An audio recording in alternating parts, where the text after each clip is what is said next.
Hey folks, Dave from Nerdarchy, for Nerds by Nerds, and today I'm hanging out with Daniel Darby Lewis of Mythic Mint. You guys have a Kickstarter going on right now, and you were nice enough to send us some of the some bling, if you will, a little pouch full of coins. Which unfortunately, I don't have them here with me. They're at the lair at Ted's place where we keep everything. But you do.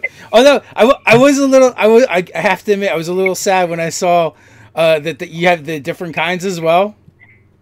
You have the copper and gold. Yes, the copper and gold are coming after the Kickstarter. It's one of the reasons for using the Kickstarter model is that it's all or nothing. Yeah, yeah. So if we reach our funding goal, which we have now, we can definitely make it, which is great. Yeah, they're saying in the chat the jingle of coins, and honestly, like the pouch of coins in your hand feels really good. It's kind of a cool thing, like maybe for the first time someone gets, gets a pouch of coins. To actually be able to throw them the pouch. Yeah, or like going through a chest, or like going through a goblin's corpse and just saying, right, you find this many coppers and they clatter onto the table. Which is always fun. I love throwing things at people in general, so throwing stuff at my players is just another way to get out the DM frustration, right? So one of the things that we like to do at our table is for inspiration is give out coins. And we've been using we have a jar of plastic pirate coins. But I think we're going to have to move over to using Mythic Mint coins instead. Well, you guys have a stash of them, and we'll be sending you some more. So that when we start packing up and shipping out orders, we'll send you a bunch more to go with the silver ones we've already sent you. So hopefully that'll be enough to get it. Yeah, and for the folks that you're just joining us, or you're not familiar with how we do things here, if you are watching the stream on YouTube or Facebook, the links to the various Mythic Mint socials as well as the Kickstarter itself are in the description. As always, if you're over on Twitch, you're just gonna have to either Google Mythic Mint, it should come right up, or just shoot over to the Facebook or YouTube pages for Nerdarchy, and they are listed in the description. Find them easy peasy. So we were talking a little bit before we got started. In the chat, someone's saying they tried chocolate coins for inspiration, but everyone ate them. Yeah. That's the problem. I gave my rogue chocolate coins as well, and she ate them. Yeah, you do have to watch with that. Anything edible will be eaten. Although also the rule could be like, in order to use the inspiration, you have to eat the chocolate. Yeah. We tried the same thing. Instead of using minis, we tried using jelly babies. And they come in red, yellow, and green. So we use them for hobgoblins, bugbears, and goblins. And the thing is, at some point, nobody wants to eat the sweet that everyone has been picking up and moving around the board. There's like 20 people have touched this. Do you really want to eat it now? T-Time Toby, you're going to bankrupt me with the amazing Kickstarters, Nerdarchy. I'm sorry, I do feel guilty sometimes because we do bring a lot of folks on with Kickstarters. But hey, it's like a buffet. Eat what you want, leave the rest behind. Yeah, I mean, I've been backing a ton of Kickstarters myself recently. I think my wife is beginning to notice that the bank might be getting me a little bit. Yeah. Yeah, Walt says they also use gummy bears for monsters. Whoever gets the killing blow gets to eat the monster. Now, I imagine, though, in a very combat-heavy session, by the end, everyone's sick of candy. It depends. I think if you play with teenagers, you probably have plenty of sugar anyway. So yeah. So, how did you guys get started with Mythic Mint? What inspired you? Because you're working on your PhD to be a physicist right now. I would think that would be kind of time consuming. Were you a hobbyist, coin minter before? Yeah, I spent the previous 50 years of my life working in the coin mint. That's not true.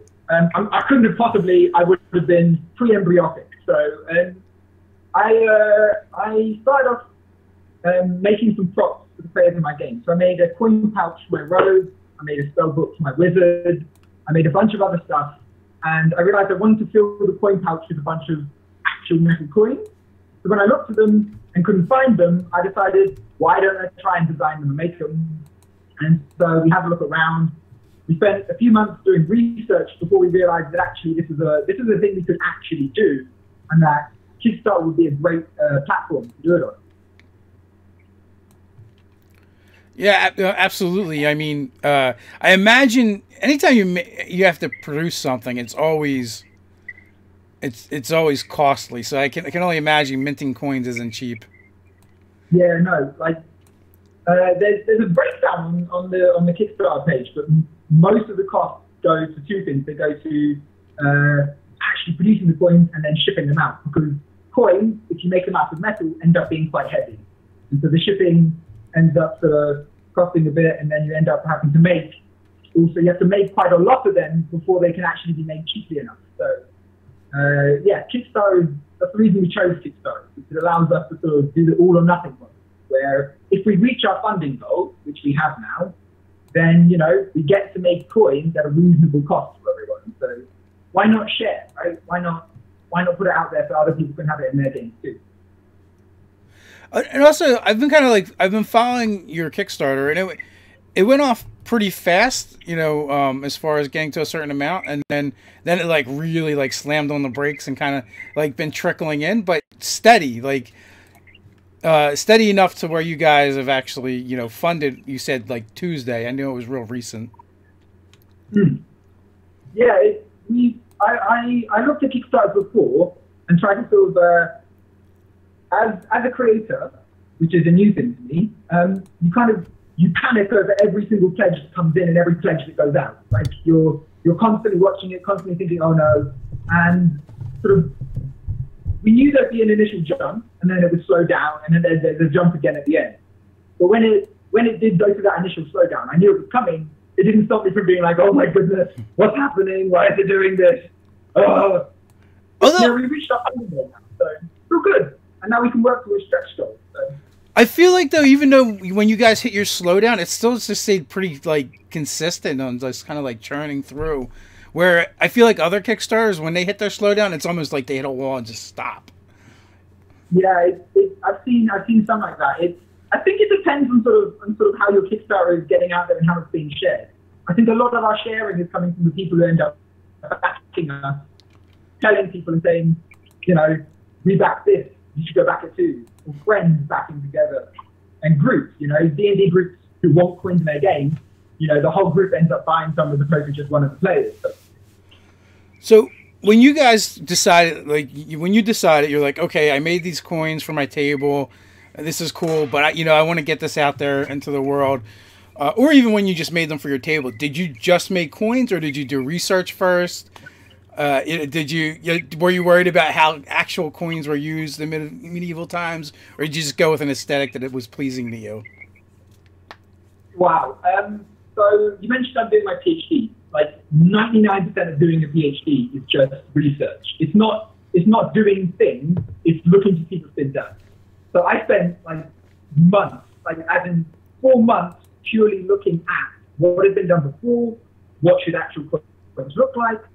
What are the statistics for a coin in D&D 5e primarily? So how much should they weigh? What sizes should they be? I found a bunch of articles online which were really helpful. Someone had done a breakdown of what they would be in sizes and weight in real gold, etc., and real silver. And a whole bunch of stuff. I collated it. I tried to figure out what kind of things would work to sort of make it look right, make it feel right. Also, to end up like, feeling good. Because if you end up with a coin that's like really huge and you can only fit like 10 or so in a pouch, it doesn't feel like you've got like a ton of money. It feels like you've got 10 coins. So we wanted to have it so you could really feel like you had money there. And so, we went and found out the best way possibly to do it.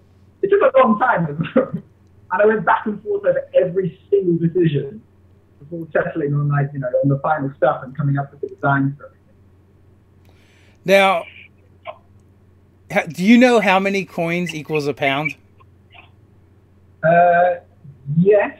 A pound in terms of British money, you mean, not a dollar. Oh, no. As I was speaking the words and leaving my mouth, I'm like, they use the metric system.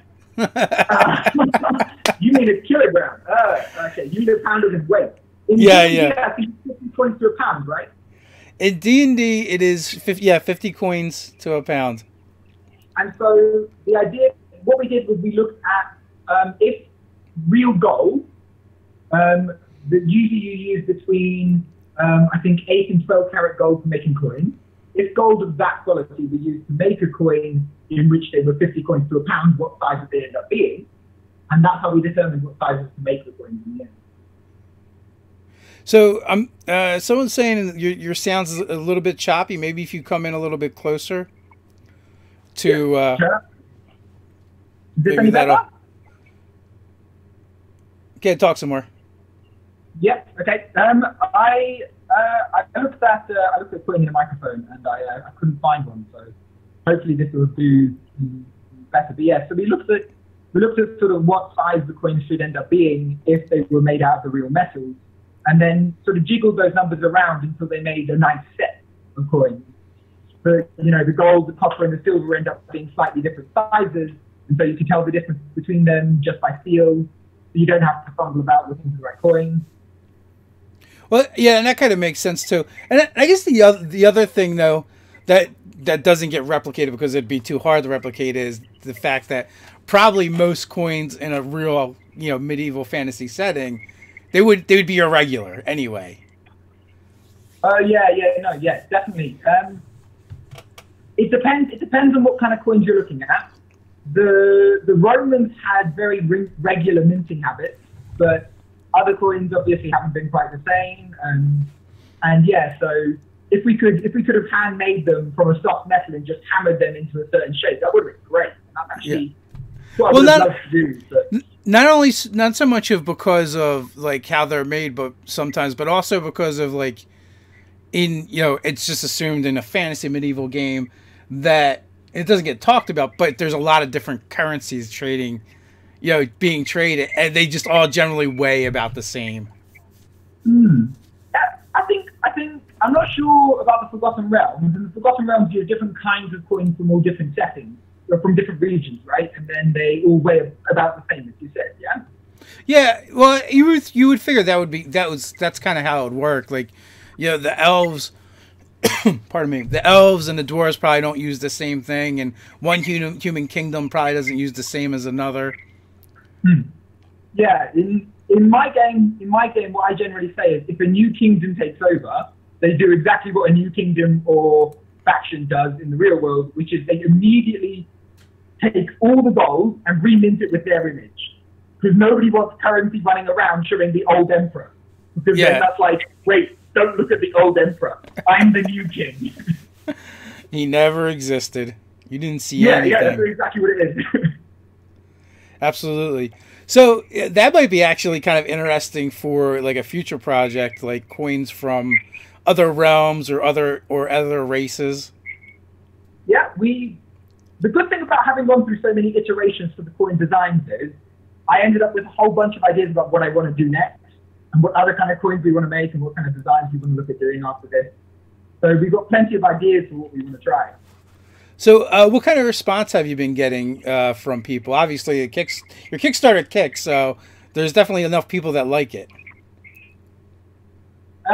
We spent about 50 days on social media before we started the Kickstarter. And we saw people responding really well to the photos that we did. We did loads of prop sets where we sort of set up the coins and a bunch of other items and took photos. So, like, all the different props that I've ended up making throughout, playing D&D and doing other stuff and just taking photos and sharing them ended up sort of really engaging people. So I think the response has been quite positive, and definitely more than we expected, just from the fact that it was like a small thing that we were doing, and it's the first time we're doing it. We were really happy to see how many people actually liked what we were doing and got on board. Has producing the coins and starting the working towards the Kickstarter and using these props in your game, has it changed how you play at all? At the moment, the coins have mostly been used in our game. In our game, we've mostly used the coins for weighing down the map. and my sister decided to use them to hit me over the head. We're waiting until we get the gold and silver coins to start using them for money in our game, because that's what we want to use them for. But a bunch of other people have said that they want to use them for things like some other games with like a system called beanies. D&D obviously has inspiration tokens, or inspiration, and you can use tokens for it. So I'd imagine you don't want it to change the game mechanics. Certainly, we don't want it to change our game. We love the way our game works. We want it to enhance our game, right? You want it to make what you're already doing that one bit better. You don't want it to change what you're doing because you like what you're doing. So we're hoping that they actually fit into people's games. We've tried to make the designs so that they don't intrude or sort of push a narrative on what your system is in your game. So we hope that they don't interrupt games. We hope that they fit in seamlessly and enhance the gameplay. I guess I meant more like inspiration, in how you're playing the game or what's going on. For instance, like now all of a sudden there's an adventure where the players have to locate and get back maybe like molds that have been stolen from the crown or something like that. Now I see what you're saying, and actually, since you mentioned it, I came up with a system for how coins are minted in my game. I decided that in order for money to not be stolen, the dwarves, who I said are the people who mint all the coins, have minted special magical dies, which imprints the coins with sort of a magical seal so they can't be forged. So nobody can make fake money in my world. Which means the villain with the plan to steal one of these magical stamping dies is going to have to be spoiled by our heroes at some point. They're going to have to stop them from taking away the magic dies, or else the kingdom's currency becomes worthless. And all of a sudden, you've got a bunch of angry dragons who are sitting on a pile of useless coins. Yeah, or they recapture and they defeat the villain, and then it's like, do they turn them in or they start using them themselves? Yeah. Actually, you mentioned that knowing my players, I haven't thought this through. They're gonna set up an entire new forgery. Oh, Jesus, it's terrible. They're gonna double dip. They're gonna replicate the magic item, and so they can forge their own forge their own coins, counterfeit them, and they're gonna return the thing so they get paid and rewarded for it as well. Yeah, that sounds like you're giving them ideas. So, Tea Time with Toby has a question. Will you be considering increasing the range to include platinum and electrum coins? We're not just considering it. It's what we're planning next. So after this Kickstarter finishes, we started working on the designs for them. So I don't know, can you see if I can show one to the camera. That's focus. Who actually came up with the designs? So the design was mostly done by myself and my wife. So myself being that I would make a design and show it to my wife, and she would go, "Nah, it's rubbish. Try again." And so through about 100 or so iterations of that, we ended up with each of the coins sort of fitting into the theme nicely. So your wife was like the emperor during the gladiatorial combat. You're getting the thumbs up or thumbs down. Yeah, it was like 99% thumbs down until she suddenly goes, "Oh, I really like it." That's funny. She's definitely great at it. She's great at making things look good.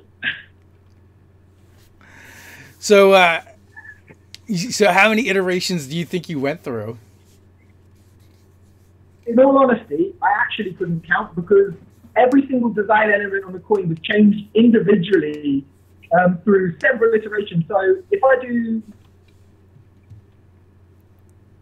over 100, in all seriousness, for each coin, because of the number of design elements and the number of times each one of them was changed, it would have been over 100 different sort of variations on the design for these sections. So of the three designs that you have out right now, do you have a favorite? My wife definitely does. My wife says she much prefers the silver one. It's the design that we sort of finalized first, and she says it's her favorite. I think I really like the gold. The gold has a long sword and a sun on the back. So it's inspired by the Scotland Realms coin. So you have golden suns and golden longswords and stuff like that. And I really love that piece. I think that's great. It's got sort of these linked rings around the border and everything. That's my favorite. I can't wait to see it.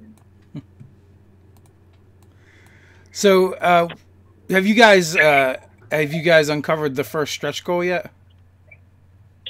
No, we are still a little way away from it. The first stretch goal is 10% extra to sort of back us above a certain level. So we'd really love to get there. We'd love to go further though. We'd love to get to our second stretch goal really, which gives 20% extra points to every single backer.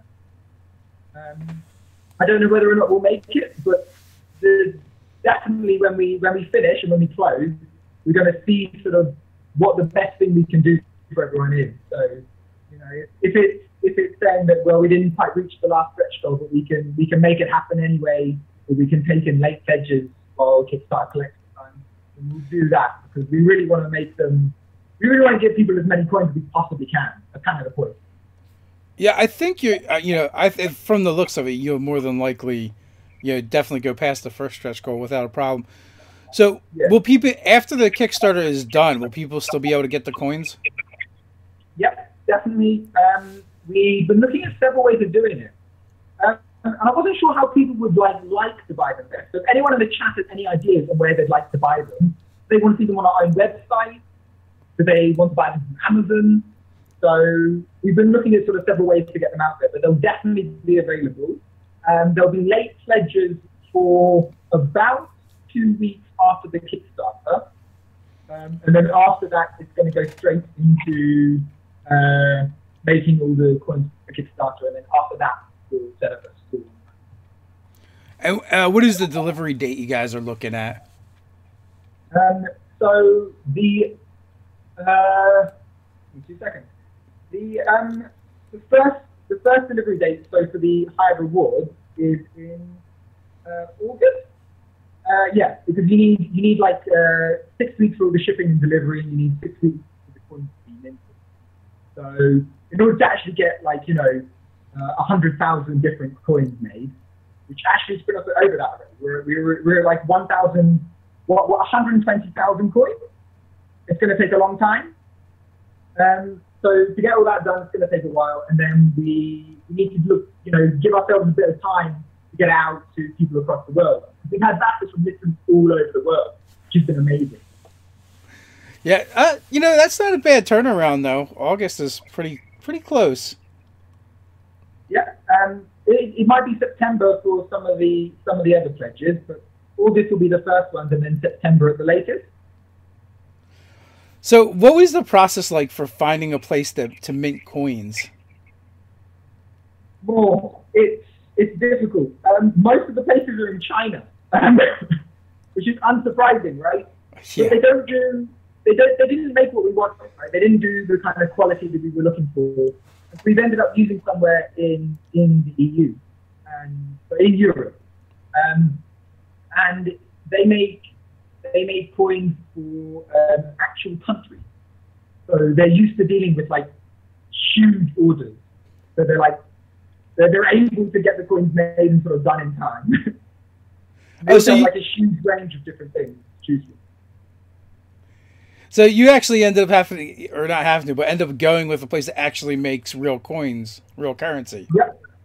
Yep, and it wasn't by accident either, because the research that we did beforehand showed if we want to make coins available to people so they can get as many coins as possible for their money, we need to find sort of what's the cheapest way to make coins. And we realized, well, actually, countries make coins all the time, and they definitely are using the cheapest method. We know that because they're countries.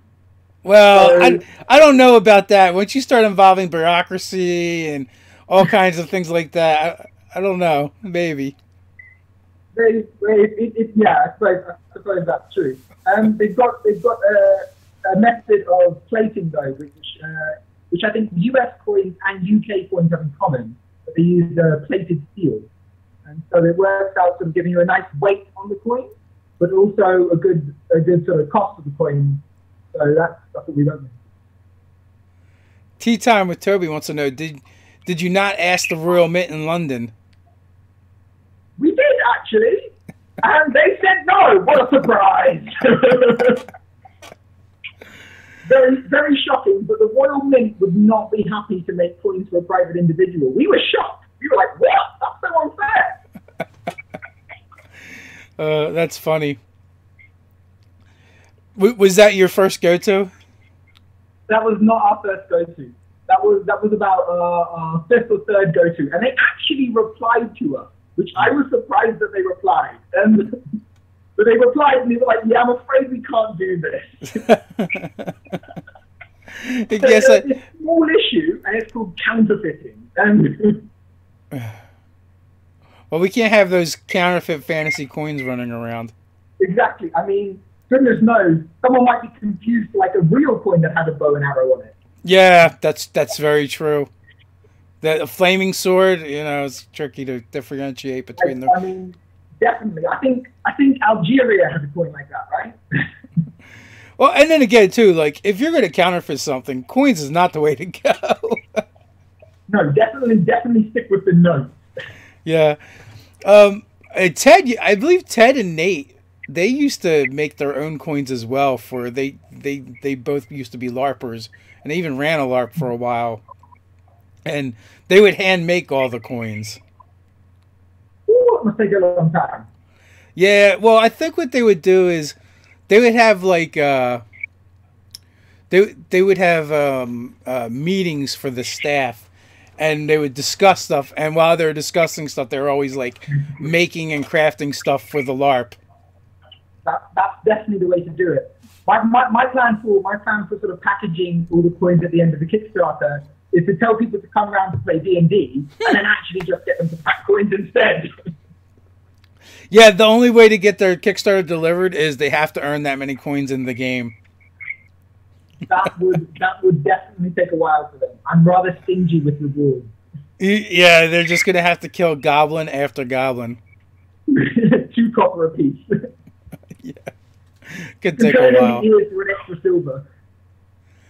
So, I had a question, and I just lost it. But that's not uncommon. When I was mentioning them being LARPers, have you gotten a response from the LARPing community? Yeah, so we spoke to loads of people who do LARP. So other than D&D and people doing tabletop games, we spoke mostly to LARP. So people doing LARP. Obviously, people playing other tabletop games like Coins as well. But D&D and LARP are like 2 major audiences. And we got a review from someone in the LARP community called Max Sterling. His YouTube channel is called LARPgasm. And I'm sorry for plugging a different YouTube channel on yours. No, that's fine. That's fine. Like his as well. And we sent him some points. He really liked them. He did a great review. It was hilarious. So from him and from his followers, we've got a good audience as well. Yeah, we've definitely have had other YouTube channels on here, so it's not really a big deal. Yeah. The space is big enough for everyone. Yeah, I mean, you had Matt Colville on. Yes, we did. Who's raised the bar for all of us when it comes to Kickstarters. Yeah, definitely. He broke the tabletop games record, didn't he? Broking is kind of putting it mildly. He shattered it. It was like 1.3, I think, before Matt Colville, and he did over 2, I believe. So yeah, it's amazing. It's pretty crazy, and I was kind of happy to see. Like, all right, nothing against John Wick or Seven Seas, but being more of a D&D player, I was really happy to see a D&D product bypass the old record. Yeah, I mean, D&D, without a doubt, favorite game out there. Plus, I was like blown away that 7C did so well. I'm like, I don't know anybody who plays this game. And neither do I, actually. It could be that people play in secret. Maybe it's like Fight Club. Oh yeah, maybe that could possibly be it. I mean, that actually. You haven't been invited yet. You haven't been invited yet, Dave. Yeah, now I feel sad. Now I just feel worse about myself. Oh, I'm so sorry. It's all right. It happens. It happens. But Frigginator bypass and blow past both. So So what's next for you guys? Like, are you going to do anything other than coins? Are you going to do it because you said you like to make different props? So, sorry, there's a bit of a delay. Yeah, so one thing that I actually thought about doing, which is purely because I made it for myself, and then when I posted a photo, everyone really liked it, is I made glow-in-the-dark calligraphy ink, which is like definitely a step away from coins. It's got nothing to do with them. But I was thinking about maybe doing that as well, if we think it'll work, or if we have the time. But for the moment, we're looking at sort of what other designs we can do for coins, focusing on that mainly. That makes sense. So, how many games of D&D are you involved in currently? Currently, I was involved in two, where I was a player in one, DM in the other. Currently, I'm involved in one. I'm involved as a DM at the moment, and I've had very little chance to be a player. And I'm just desperate for someone to come and DM for me. So, if anyone wants to take up the option, please do. I'd love to play in a game right now. Do you usually end up playing the DM or being the DM?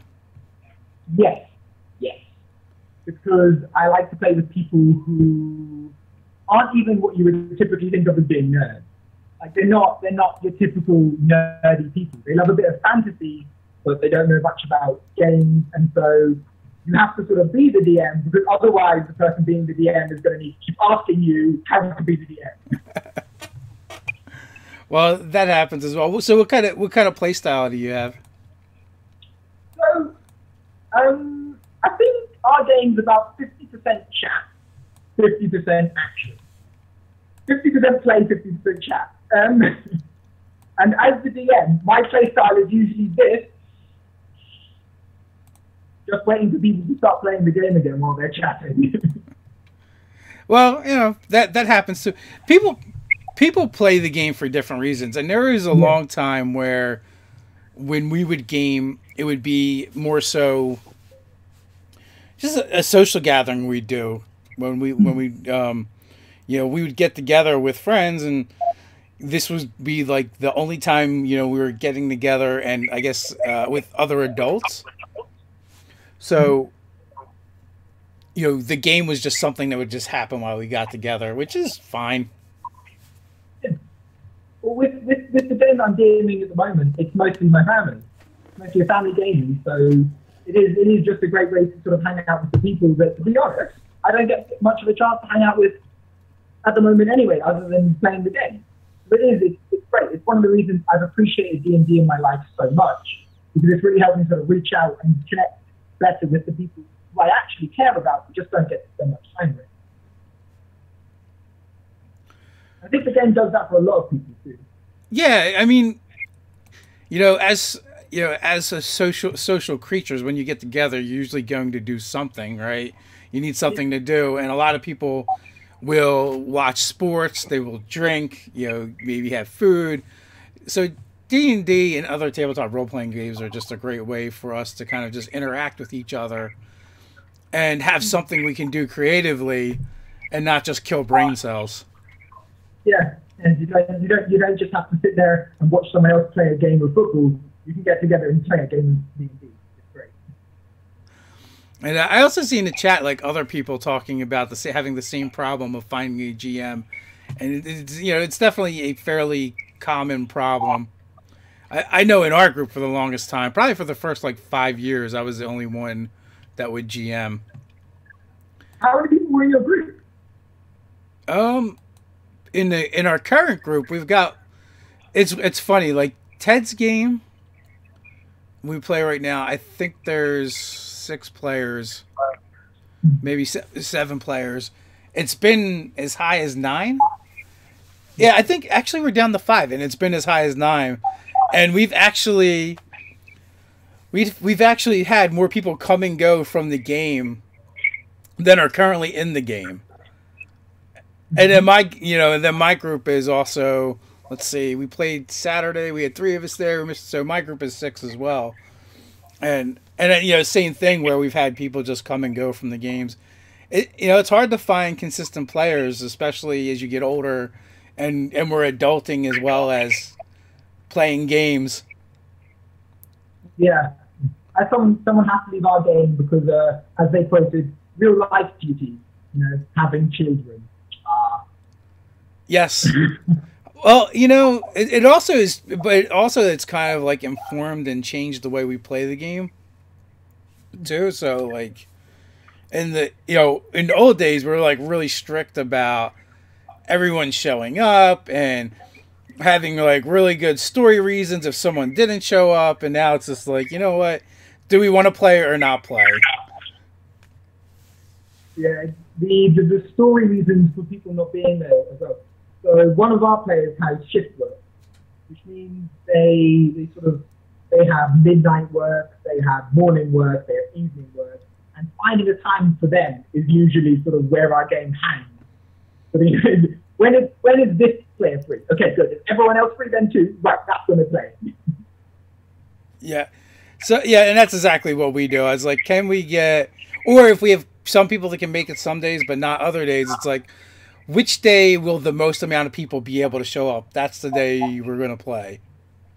And then finding story reasons as well. Finding like reasons in the narrative for why X character isn't here today. It's like, the last adventure, the wound they got, it's infected, they have to stay in bed, they're bedridden.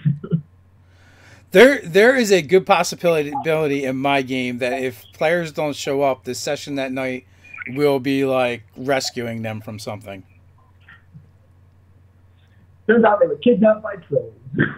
I did one session, and when they made camp, like these tendrils on vines like wrapped around one of the players and drug them off. So they had to track them down, and then when they did finally track them down, there was this like running battle with I think I used like veggie pygmies or something. Yeah. And they were like riding the captured player and like attacking and shooting at the rest of them. Yeah. Sounds great. I might mix that. Another one. Hey, good question.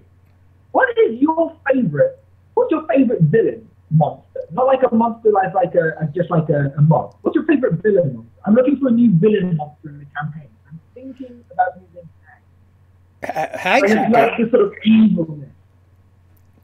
So, in my current games, I'm starting to get a little feedback here. But in my current games, I've used hags. I've used Fey Pack Warlock. A mad alchemist drug dealer. I've got Vargarians, which is like this made up race of Arcanaborg. Right. So I don't think I really have a favorite. We'll do like different monster videos, and then I'm like, oh, this is my favorite monster, but like they're all my favorite. Yeah, the thing is, you can't say that all. And that's how the videos. I watch your videos all the time, and that's how they usually start. Like, oh, I love this one. This one is great. It's like, yeah, they're all great. We love them all. What monster do you not want to attack your party with, right? That's exactly. And then was the Fey Pack Warlock related to the hags at all? Was he working for them? No, it was completely separate. All 3 of like these main villains throughout this whole arc was kind of separate. But I like the idea of having sort of overarching themes. So something that connects the villains at that time. So something happening in the world that sort of means all these villains came out for this reason. Well, so what happened was they were looking for a cure for the people that were addicted to the drug, because the drug was being harvested from troglodyte glands, And when people would go in, and it was called stank. And, Yeah. and when they would go into withdrawal, they would turn into troglodytes if they didn't get it. So they bargained with the hags to get the ingredients for the antidote. Huh. One question. Would a heartstone not have done it? Would what would have done it? A heartstone. The hag's heartstone. Is that a night hag? Yeah, Night yeah. hag has a heartstone. Cures all diseases upon being touched. Maybe. But, so when they were going to the hags, they were just told that they weren't going to just be able to bargain with normal stuff to get what they needed. And one of my players is like, oh, this is going to be like a fairy tale. Yeah. And I was like, oh, yeah, now that's totally what it's going to be. So they had to trade their memories. So they traded their memories, but then they realized what they gave up and they wanted to get it back. Wow, which memories did they decide to trade? I don't think any of my players would actually willingly trade their memories. They would know I was up to something. Oh, they didn't get to pick. So it was dependent on the particular character what happened. How did you make that work in the game? Did you tell the character they have to forget X? Or? They were just really good role players, and they just bought into it. Yeah. Like the makes one, the game more interesting. yeah. Well, the one player, she had a mastiff that was her mount and her pet, so she forgot who the dog was to her. It's like she felt connected to it, but at the same time, like it was a stranger. So like the sense of loss was there, without recognizing what she really lost. So another player forgot about everything from her homeland, but the other players knew some stuff about her from conversing with this character and traveling with this character. And then there was a third player that ended up dropping out of the game, and she had a goblin servant that they had spared. And at the last minute during the ritual to steal their memories, the goblin like dove in and like tackled this player, and then what happened was the goblins and the players' memories got merged, and I made the goblin her familiar. Oh, right. And so they were then like bound and connected. And like with her, it wasn't so much that her memories ended up being stolen, but they all ended up being wrong. Yeah, she remembers growing up in a dark cave, being in a litter of 100 different other goblins. Yeah. So for the longest time, they wanted to figure out how to get back their memories and fix that. So they actually completed that arc. So like, there's been like an overarching Fae theme for a while. It's a good theme. The Feywild. It's great. Oh yeah, they were able to take out the monarch, which was the drug dealer. Then later they eventually got around to getting the memories back from the hags. And there's also some really messed up stuff that happened as well. Like the one character got her memories back, but only because in her backstory she had a betrothed that she wasn't willing to marry. It was an arranged marriage, so she beat him in honor combat, broke his arm, and that's why her name was Agnetha Armbreaker. But then left her tribe, and that was like all the memories that were lost. Well, I had him show up into the town where they were at. She had no idea really who he was, and he also showed up with some of her tribe's people. Some of them were actually blood relations. And then I also had him kind of start a bromance with her current love interest in the game. So, but he ended up going and confronting the hags, and he made a deal with them to break her deal, which he then became a villain that they had to kill. Oh yeah, love to make a new villain out of an old ally. One of the things I heard about hags, I think I might have heard it on the channel actually, was that after the players confront the hag, they forget everything from the encounter. And they go away thinking it was just some sort of idyllic scene. And the way you run it in the game is you have to enter the house and then you just skip a scene. You say, okay, you're now leaving, and all you remember is, that was a really nice place. We should go visit again sometime. Yeah, and they've lost half their memories. All their gold is gone. The lore with the hags in 5e is really great. Actually, one of the things I've really enjoyed about 5e is what they've done with the monsters and really reconstructing some of the lore, especially for monsters before that were kind of like weird monsters. They've kind of like put a lot of work into having them make sense, like the Flouse now. Like the what? Flouse now? Yeah. And they make the shell all magical and stuff. I like the hags in Bolos. I love them. They're great. Well, yeah, the concept that so descriptive. I definitely did my homework from there. I love the concept that hags don't actually go out of their way to corrupt mortals. They just wait because they know eventually mortals will make bad choices and just come to them. Yeah. It's good because if your players are sort of following a trail of events after something's happened already, they have to go and find out, okay, who was it that was desperate when this stuff happened? Like, is it that guy whose wife suddenly got better from her years-long illness? Is it this guy whose daughter was kidnapped by goblins? Yeah, so there's a lot to be done with that. So what kind of story arc do you guys have going in your game now? So, are you familiar with the starter set? With who? With the starter set for 5e. No. There's an adventure, there's a campaign module in there, and we're running something like it. But it's been twisted in too many ways for me to actually keep track of without looking at my sort of campaign diary for what's been going on.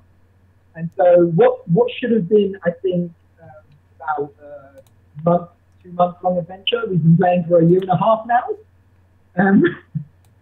So they spent 1.5 years sort of tracking down the event of what's going on, with this stuff that's sort of in the background and then a whole bunch of other stuff just happening on top of it.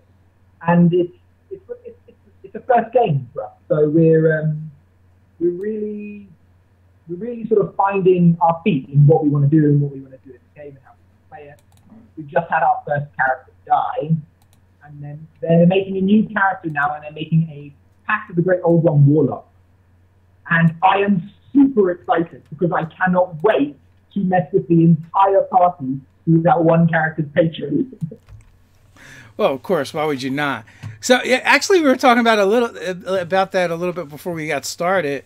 That you had your first character death. You want to go into that a little bit? Yeah. So we had the game has been expanding. We've had players come and go, and we've had two new players recently who think they want to sort of play a long time. And that's my brother's girlfriend and my sister's. So my brother's girlfriend and my wife's sister have both joined the game. But my wife's sister joined the game on one condition. She had to be allowed to betray the party. That was the only way she was. I'm not joining unless I can try and kill everyone. So we made her a backstory where her character is my wife's character's sister in the game as well. And so she thinks that she abandoned the family, and now she has to track her down, and she's going to she's going to get her to answer for what she's done. But things went really wrong. One of the characters ended up with something that she wanted. She didn't have time to confront her sister, so she shouted at her sister and then stabbed this other character through the heart and stole the map that she wanted off of them. And then she also has an invisibility circle. Gone. So, I hear that caused some cantankerousness at your table. Much swearing. There was very much swearing. My wife got a little bit upset that everyone started swearing at her sister. People literally stood up and shouted, "We knew it!" And so me and Anastasia, we high-fived and we're like, "Yes, we did it. We pulled up our little evil plan." And they're like, "We knew we were in it together. We knew! We hate you!"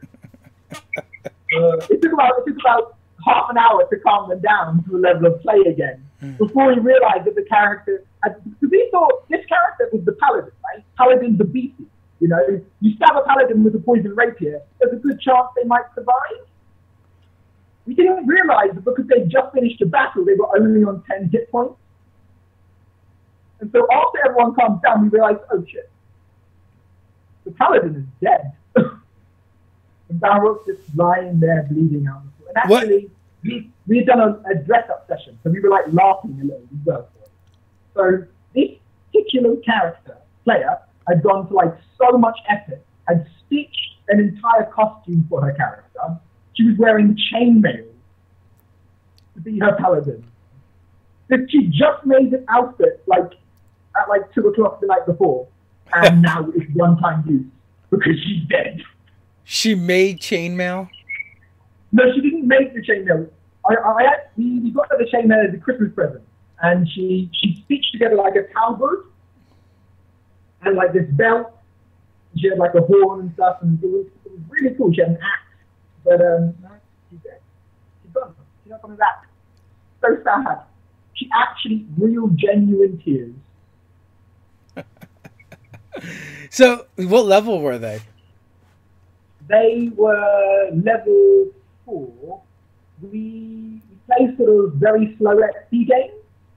So one of the things I think Matt Colville did a video on was sort of don't rush the early levels, because once you get to the higher and higher levels, things sort of get exponentially things have to get much more threatening to pose a threat to players. So we've been sort of taking it really slowly through the first level, sort of making sure that no one's going to outpace all the goblins and have to go to the city.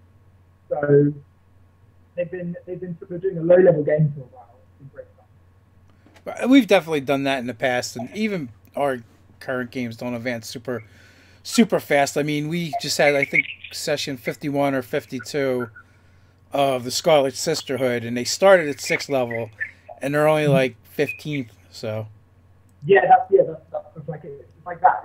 It's slow progression, because I think if you're rushing every level as well, especially with new players, getting a new ability, they forget to use it anyway. It gets confusing, and sort of when they stay at a certain level, they learn sort of how to play their character at that level, and then as soon as they add a new level on top, they stop playing their character optimally and they start dying. So the character did enough damage to outright kill the character in one shot? Yep, that's the way that we ruled it, because the paladin had used all their healing. I also don't let them feed a healing potion to an unconscious character. I say if you have even 1 hit point, you can take a healing potion, but you're not going to be drinking a magical fluid while you've had a rapier stuck through your heart. It doesn't make sense.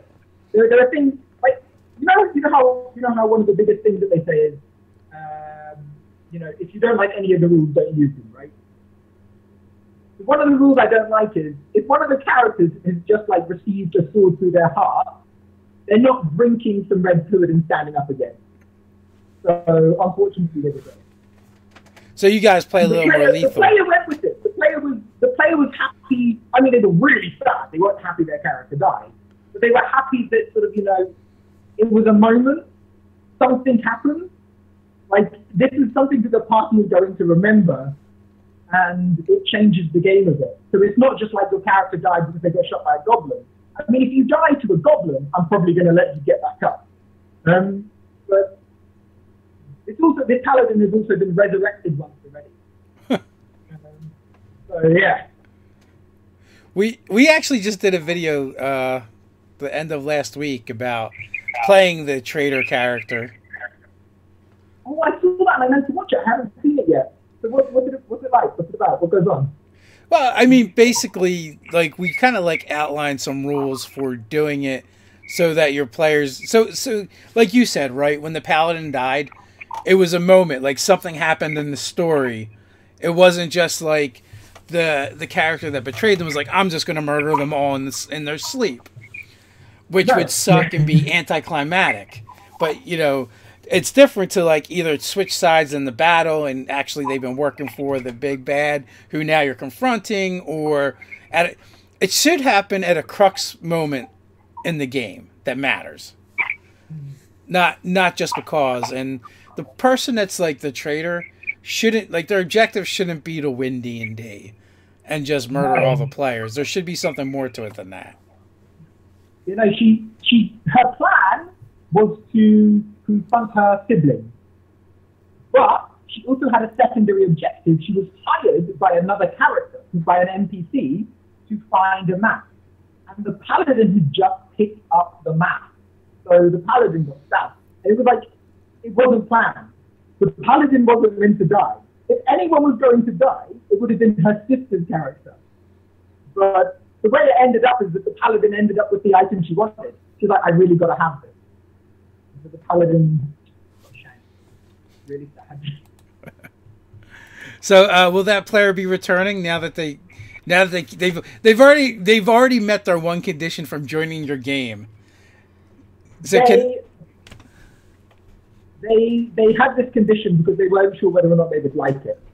But I think after playing, they must have got hooked, because what she said immediately after the game had finished is, oh, by the way, I'm coming back. I'm playing again, and I want a redemption arc.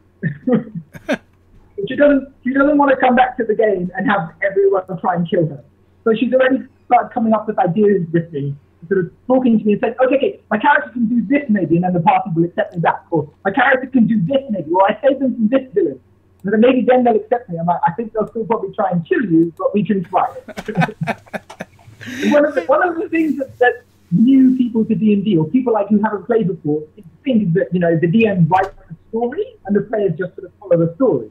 They don't get that in the game, literally what the players want to do is what happens. Like, I mean, they might fail at what they're trying to do, but they can try and do whatever they like.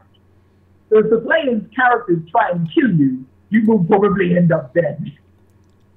And yeah, that was kind of like our big thing with, you know, playing the traitor character. That's why it has to happen at the end of the campaign, well, whatever that means.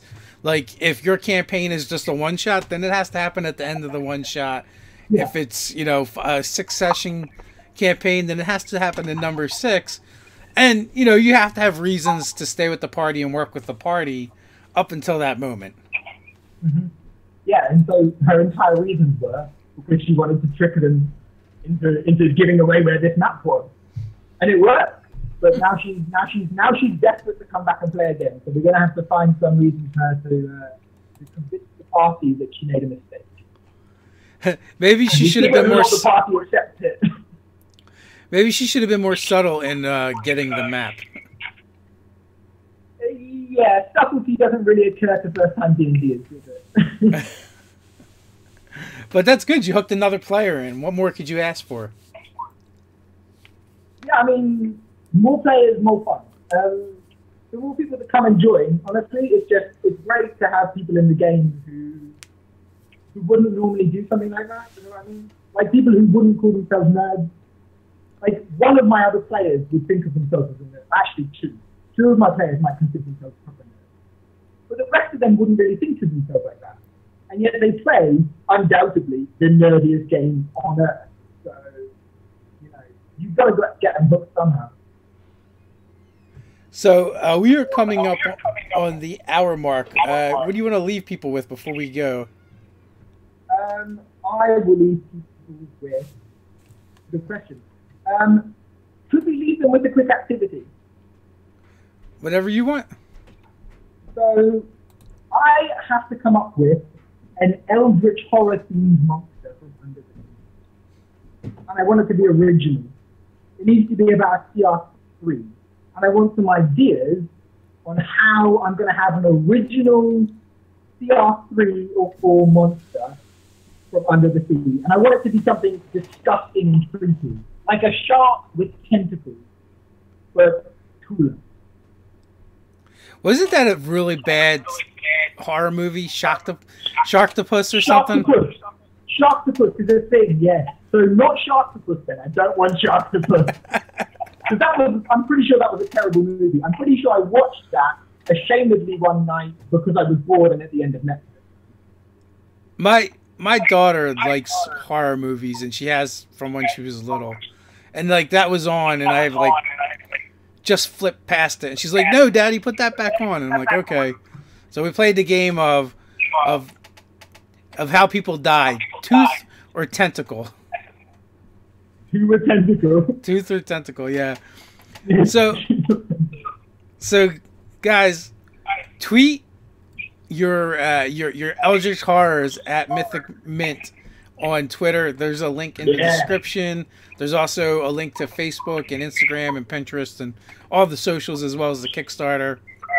Go check it out, and you can tweet or message or post your Eldritch Horror ideas over there.